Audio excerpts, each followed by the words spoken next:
어떻게 보면 자연스러운 감정인데도 내 감정을 자꾸 판단해요. 이런 감정을 느끼다니 나는 참 한심하다. 심지어는 막 비하하고 나는 너무 찌질하다. 이런 상황에서 이런 감정이나 느끼고 그러면 그럴수록 계속 악순환되죠.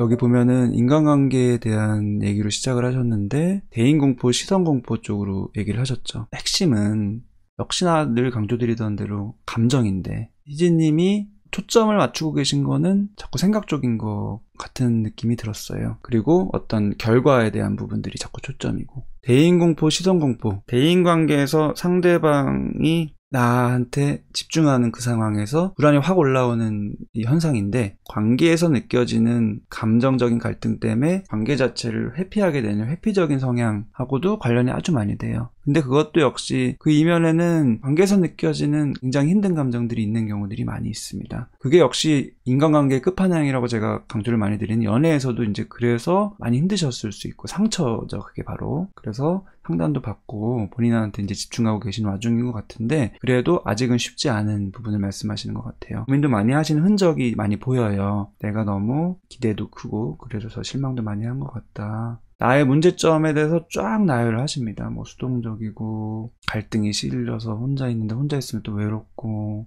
오픈 채팅에서도 힘들고 벽도 있고 또 다가가면 기대하고 의지하게 되고 그러면서 공부는 안 하는 나를 보면서 또 자책감이 들고 카톡에 집착하고 고민하고 회피하고 이런 식으로 나의 생각의 흐름이나 나의 행동의 흐름을 쫙 나열하시는데 생각과 감정과 행동이 사람의 세 가지 축인데 늘 감정을 핵심적으로 저는 집중을 하고 싶은 거예요. 그 이유는 제일 놓치기 쉬워서 희진님도 상담도 하시고 본인에 대한 이해도 많이 하신 것 같은데 제일 접근하기 힘든 부분은 감정이라서 감정 쪽이 이 질문에서는 잘 안 느껴져요. 그래서 이 기회에 좀 드리고 싶은 질문은 예전부터 이런 친구 관계 초등학교 6학년 때 이제 비밀일기 쓰면서 친했다가 하지만 외톨이가 됐다가 중학교 때 또 왕따를 자처했다가 그 이후로도 쭉 이런 부분들에 대한 과정들을 쭉 쓰시면서 본인에 대해서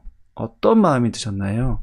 어떤 감정? 쭉 이제 이런 질문을 할 때 이렇게 쫙 쓰잖아요. 이게 하나의 또 어떤 소재가 되는 것 같아요. 그래서 사연이나 질문을 길게 주시는 분들, 제가 다루지 못했어도 쓰는 것만으로도 나를 돌아보게 됐다라는 피드백도 많이 하시는데 희진님도 이렇게 쭉 본인을 글로 정리를 하시면서 어떤 감정이 드셨나요? 생각이 아닌 감정. 나에 대한 어떤 느낌이 드셨나요? 추측되는 거는 굉장히 관계에 섬세한 기질을 지니셨을 거예요. 친구들 사이에서 어떤 일이 펼쳐지는지, 이 반에서 무리에서 지금 어떤 분위기인지가 아주 잘 느껴지는 분들이 있어요. 중요한 재능이죠. 그러니까 초등학교 때 친구랑 비밀일기도 쓰고 깊은 친밀감도 누리고 그랬죠. 그 친구의 요구이기도 했지만 또 그 친구의 요구가 내가 그만큼 많이 느껴졌기 때문에 또 그걸 수용한 거고. 근데 이제 그만큼 깊게 몰입했지만 그만큼 또 상대적으로 외톨이가 되는 느낌 때는 아무것도 못하고 관계에 많이 섬세하신 분들이 여기 표현하셨다시피 왕따를 또 자처하게 되는 식으로 또 가기도 해요. 이런 관계들에 너무 민감하기 때문에 자칫 친해졌다가 문제가 생길까봐 트러블이 생길까봐 그때 그 분위기나 관계에서 느껴지는 것들이 내가 감정적으로 느껴질 때 그게 너무 크고 그 여파도 너무 클까봐 애시당초 다 원천봉쇄하는 게 스스로 왕따 자체하는 거죠. 그래서 그런 식으로 지내셨을 것 같아요. 두렵다라는 식으로 감정으로 표현할 수 있는 거지만 두려워서 피해왔다 아주 간단하게 표현할 수 있지만 본인은 그 이면에서 섬세하게 그 상황에서 느껴지는 감정선이 있을 거예요. 그거를 좀 여쭤본 겁니다. 쭉 쓰시면서 어떤 마음이 드셨는지 관계에 있어서의 내가 느껴지는 감정선 지금까지 내가 쭉 맺어온 관계들에서 내 안에서 느껴지는 내적인 경험은 뭔지 이미 또 그 과정도 많이 노력을 하셨네요. 최근에 그때 시간을 되돌아보는 명상을 한 적이 있었는데 안타까웠다. 슬펐고 안쓰럽고 하지만 동시에 자책감도 들고 한심하다는 생각도 들었다. 수치심도 자주 느껴요. 저는 정말 진솔하게 잘 표현해 주신 거 날 것 그대로의 감정 담백한 감정은 슬프다. 나를 볼 때 슬프다. 안쓰럽다. 그리고 수치스럽다. 이런 게 이제 날 것 그대로 감정이고, 근데 동시에 자책감도 들고 한심하다는 생각도 든다. 이거는 나에 대한 판단이에요. 나의 본연의 감정을 또 덮어버리게 되는, 그냥 내가 문제야, 아니 내가 이렇게 한심해, 다 내 잘못이야, 이런 식으로 그냥 간단하게 요약해버리는 과정인 거예요. 자책감, 한심하다는 생각은. 그래서 슬프다, 안쓰럽다, 이런 게 고유한 감정, 수치심, 부끄러움. 그 부끄러움의 이유는 모두들 자유로운 분위기인데 나 혼자 아무것도 못하고 있는 그거, 고립된 느낌. 이 분위기가 많이 느껴지는 거잖아요. 본인이 그게 너무 섬세하신 거예요. 사람이 참 어떤 상황에 따라서 잠깐 외톨이가 될 수도 있고, 단짝이 있다가 단짝이 없어지면 외톨이가 잠깐 될 수도 있잖아요. 근데 나는 이런 분위기 속에서 내가 지금 처해진 요 포지션, 혼자 있는 포지션이 너무 많이 크게 다가오는 거예요. 그래서 다들 자유로운데 나는 혼자고 아무것도 못하겠고, 그런 내가 너무 부끄럽다. 근데 이것도 이유가 있습니다. 뭐 그럴 수도 있고 저럴 수도 있는 건데, 이런 상황에서 왜 본인은 부끄러웠을까? 관계에서 느껴지는 이런 상황이 왜 이렇게 부끄럽고 수치스러울까? 명상을 하시면서 감정을 잘 인식하신 것 같은데 또 연상이 되시는 것들이 많이 있으실 거예요. 그래서 생각나시는 얘기를 쭉쭉쭉 하시면 좋을 것 같습니다. 그게 과거 경험이든 본인의 감정이든 그 감정과 관련된 나의 내적인 생각의 흐름이든 판단이든, 그리고 그런 감정을 느꼈던 예전의 또 다른 상황이든, 내 경험상 마음이 편해진 상태일 때 대인관계가 좋아지더라. 오히려 타인한테 무관심할 때 마음이 편해진다. 그쵸? 그래서 뭐 강의할 때도 그렇고, 뭐 인간관계 책 같은 데도 타인한테 무관심하고 마음 내려놓고 뭐 이래라라는 게 있을 수 있지만 그게 어려운 거예요. 내 마음이 편한 게 정답이지만 그게 어려운 거예요. 어떻게 보면 그게 핵심이죠. 내 마음이 편하지 않은 게 핵심이에요. 그게 이제 감정인 거고. 근데 관계를 맺거나 그런 관계를 맺어야 되는 상황, 다른 사람과 내가 얽혀있는 그런 상황에서 그런 불편한 감정이 막 올라오는 게 핵심인 거죠. 그거를 다뤄야지 근본적으로 편해질 수 있는 거고, 집착하게 되는 순간에 대인관계가 힘들어진다. 역시 뭐 집착이 원인처럼 보이지만 사실은 집착은 결과예요. 내가 감정이 힘들기 때문에 집착하는 거예요. 남들이 느끼는 일상과 편안함, 무난함, 즐거움, 공감, 이런 걸 못 느끼고 살았다. 감정을 느끼고 표현한다는 게 당시에는 처음에는 부끄럽게만 느껴지고 쪽팔리는 거라고 생각돼서 억압을 하게 된 거고, 이게 사회생활까지 이어졌다. 사람마다 고유한 감정선이 있고, 같은 상황이어도 자기가 느끼는 감정이 있을 수 있고, 무수히 많은 감정들이 사람과 사람 사이에서는 있을 수 있는 건데, 아쉽게도 내가 느끼는 감정을 자꾸 거부하게 되고 그렇게 되기가 쉬운 것 같아요. 그래서 정말 많은 분들이, 특히 관계에서 어려움을 겪는 분들이 많이 말씀하시는 게 뭐냐면은, 어떻게 보면은 자연스러운 감정인데도 내 감정을 자꾸 판단해요. 이런 감정을 느끼다니 나는 참 한심하다. 심지어는 막 비하하고, 나는 너무 찌질하다.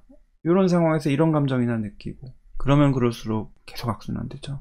인정 못 받는다고 느낄 때가 많이 불편하다. 이런 게 또 본인한테는 고유한 감정이에요. 나를 자꾸 힘들게 할 수 있는.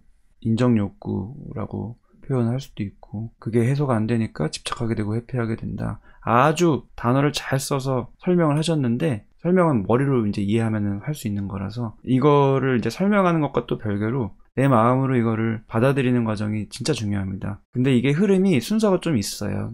이런 강의 영상이나 책이나 상담도 마찬가지인데, 초반에는 머리를 우선은 받아들여요. 머리를 이해하고. 하지만 궁극적으로 해야 될 작업은 이면에 있는 감정을 내가 받아들이는 과정.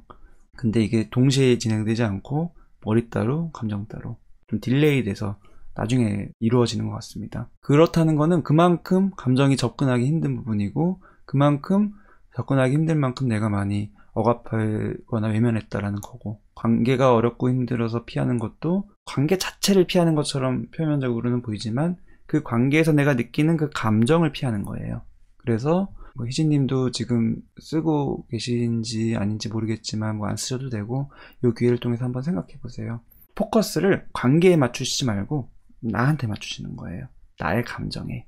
포커스를 나는 무슨 인지치료를 받아야 되는 건지, 뭐 이런 식으로 뭔가 방법적인 측면으로 접근하시지 말고 나의 감정에 조금 더 포괄적으로 인간관계에 국한하지 말고 그냥 전체 삶에서 그냥 내 현재 진행되고 있는 나의 삶에서 내가 느끼는 감정선이 뭔지 잘 따라가 보시는 걸 하셔야지 이면의 감정에 접근이 되고, 그래야지 자연스럽게 관계가 돼요. 편해지고 그래야지 해결되고.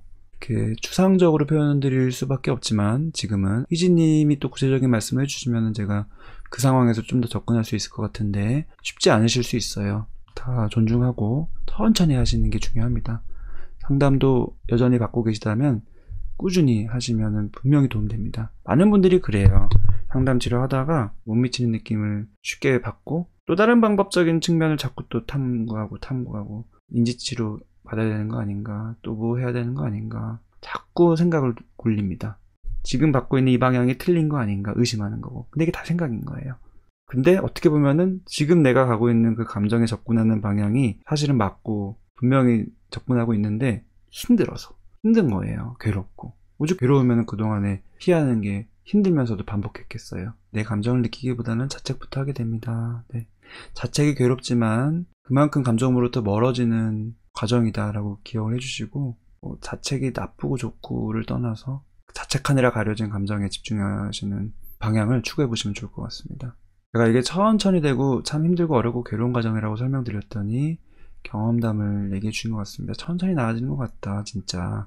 당장은 어느 정도 성과도 보이지 않는 것처럼 보이지만 상당히 긴 기간을 두고 보면은 분명히 어느 면에선가 나아져 있는 내 자신을 보게 된다. 네, 바로 이거예요.